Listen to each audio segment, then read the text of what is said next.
সুন্দর সুন্দর কথা বলেছেন, ক্ষমতায় গিয়ে শোষণ করেছেন।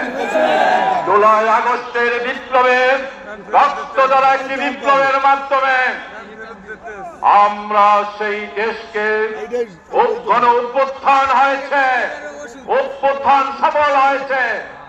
সফলতার 5 দিন যেতে না যেতেই 5 আগস্ট থেকে বিভিন্ন ঘাট দখল শুরু করেছে, শুরু করেছে। আপনারা ক্ষমতায় গিয়ে নাকি সংস্কার করবেন।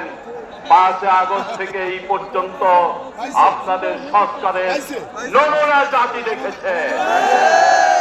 ইসলাম হায়দার, সংশোধন হায়দার, ফ্যাসিস্ট হাসিনা যেই পথে গিয়েছে আপনারাও সেই পথে যাবেন।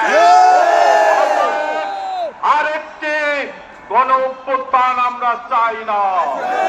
এই সংস্কারের মাধ্যমে সকল মানুষের অধিকার প্রতিষ্ঠা হতে হবে।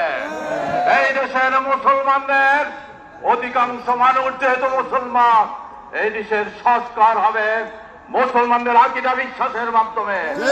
এই দেশের সংবিধান হবে কোরআন সুন্নাহর ভিত্তিতে। এই দেশের শাসন চলবে আল্লাহ প্রদত্ত রাসূল আনিত আদর্শের মাধ্যমে। কিন্তু সকল ধর্ম বর্ণ নির্বিশেষে সকলের অধিকার এখানে প্রতিষ্ঠিত হবে।